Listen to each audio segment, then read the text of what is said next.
সমস্ত প্রশংসা সেই মহান আল্লাহ তাআলার জন্যে, যে মহান রব্বুল আলামিন আপনি আমাকে এই গরমের ভিতরে আজকের বরকতপূর্ণ নূরানি মাহফিলে আসার মতন বসার মতন তৌফিক দিয়েছেন।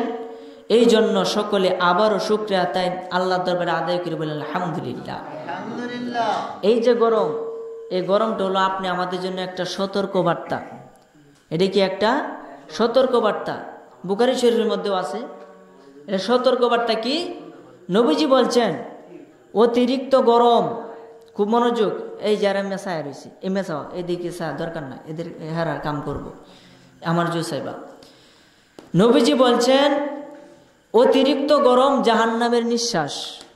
অতিরিক্ত গরম জাহান্নামের নিঃশ্বাস, মানে জাহান্নামের নিঃশ্বাস ফেলা, এতে কি হয় আমাদের গরম লাগে, এটাই আমাদের সহ্য করতে, শুধু নিঃশ্বাসটা এটা সহ্য করতে পারি না। আরে ফ্যান দেও, আরে তার বাতাস করো, এই যে আমার বাতাস দিতেছে, আমার কিন্তু গরম লাগতেছে। নবীজি কি কইছেন, যখন তোমাদের প্রচুর গরম লাগবে তখন তোমরা কি করো, ওযু করো। কি করো? ওযু করো। ওযু করে কি করো, মসজিদে গিয়া অথবা ঘরের ভিতরে যেখানেই পারো তুমি নামাজ আদায় করতে থাকো। বলেন সুবহানাল্লাহ। তাহলে একটা কেউ বাসার উপায় খেলা করে দিছে, নবীজি কই দিছে, আপনি এটা করে দেখেন আপনার ভিতরে কতটুকু প্রশান্তি জাগে। আপনি চেষ্টা করে দেখেন না। নবীজি বলছেন আমল করার জন্য, আপনি করেন না। আল্লাহ বলছেন নামাজ পড়ার জন্য, আপনি পড়েন না। আল্লাহ বলছেন রোজা রাখার জন্য, আপনি রাখেন না। এটা তো আল্লাহর কোনো কিছু নাই, এটা আপনার ইচ্ছা।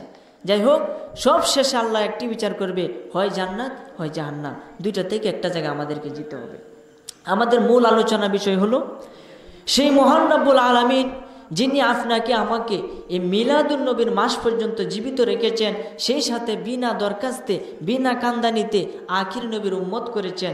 যে নবীর উম্মত হওয়ার জন্য সমস্ত নবীগণ পর্যন্ত আল্লাহর দরবারে কান্নাকাটি করছে, আল্লাহ কারো দরখাস্ত কবুল করে নাই।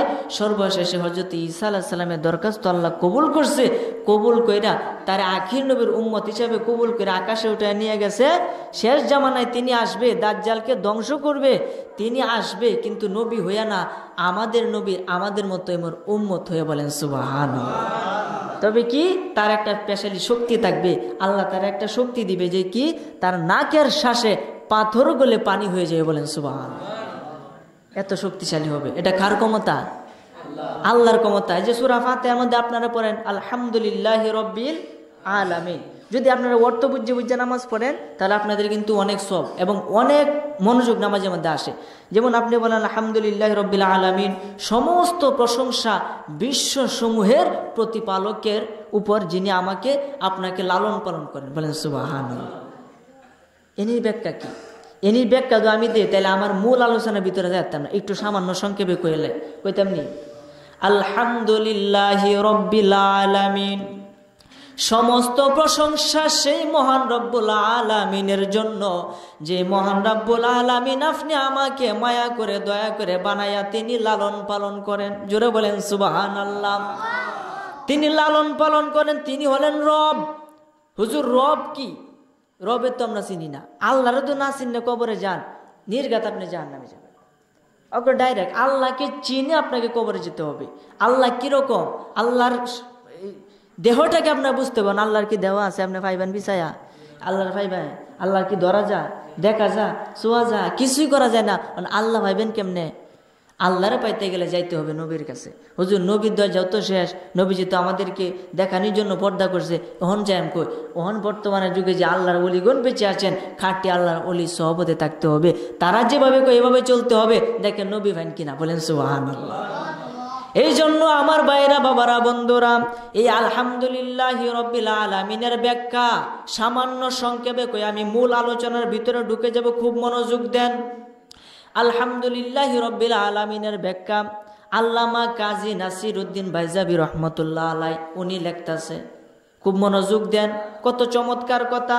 আল্লামা কাজী নাসিরউদ্দিন বাইজাবি রহমতুল্লাহ আলাই উনি বলতেছেন আলহামদুলিল্লাহি রাব্বিল আলামিন, সমস্ত প্রশংসা সেই মহান রাব্বুল আলামিনের জন্য, যিনি আপনাকে আমাকে লালন পালন করেন, যিনি হলেন রব, রব্বুল আলামিন, যিনি হলেন রব। এখন রব কেলা? যেটা বলেন সুবহানাল্লাহ। রব কেলা? আরে কোন রবে নবীজিরে বানাইছে, কোন রবে? আল্লাহ বলছে আলহামদুলিল্লাহি রাব্বিল আলামিন ওমা আরসালনাকা ইল্লা রাহমাতাল লিল আলামিন। জোরে কোন সুবহানাল্লাহ। আল্লাহর ক্ষেত্রেও আলামিন, নবীর ক্ষেত্রেও আলামিন। নবীর ক্ষেত্রে কিন্তু আলম বলে না, এই কারণে নবীজিকে বিশ্ব নবী বলা যাবে না। বিশ্ব বলতে হচ্ছে আলম। যদি বলতো ওমা আরসালনাকা ইল্লা রাহমাতাল লিল আলম, তাহলে আপনি কইতেন যে একটা বিশ্বের নবী বিশ্ব নবী। কিন্তু নবী তো একটা বিশ্বের জন্য আসে নাই, শুধু একটা কেন, আল্লাহ যত জায়গার রব, আপনি আমার নবী তত জায়গার রব। মসজিদে বলেন সুবহানাল্লাহ। এক কথাই শেষ। আর আমার ঝামেলা যাওয়ার দরকার নাই তো। এই জন্য আমার ভাইরা, বাবারা, বন্ধুরা, আল্লামা কাজী নাসিরউদ্দিন বাইজাবি রহমতুল্লাহ আলাই, উনি আলহামদুলিল্লাহি রাব্বিল আলামিন একটা আয়াতের ব্যাখ্যা লিখতেছেন। একটা আয়াতের ব্যাখ্যা বাজান রে লিখতেছেন। হঠাৎ করে দেখে জোহরের আজানের ওয়াক্ত হয়ে গেছে, জোহরের টাইম হয়ে গেছে। তখন তিনি চিন্তা করলেন, আচ্ছা লেখাটা একটু পরে লিখি, আগে আমি গিয়ে গোসল করি ঘাটের মধ্যে, গোসল করে আগে নামাজ আদায় করি, নামাজ আদায় করার পরে আলহামদুলিল্লাহি রাব্বিল আলামিনের ব্যাখ্যা আমি লিখবাম। জোরে কইন সুবহানাল্লাহ। খুব মনোযোগ। আচ্ছা আপনার কি বুঝতেছেন আমার কথা? না বুঝলে কিন্তু প্রশ্ন করবেন, এটা খুব গভীরের কথা। ইয়া আলহামদুলিল্লাহ রাব্বিল আলামিনের ব্যাখ্যা যিনি লেখেন, তখন দেহে জোহরের ওয়াক্ত হয়ে গেছে, তখন তিনি কি করতেছেন? নদীর পাড়ে গেছেন, কি করতেন? গোসল করতে।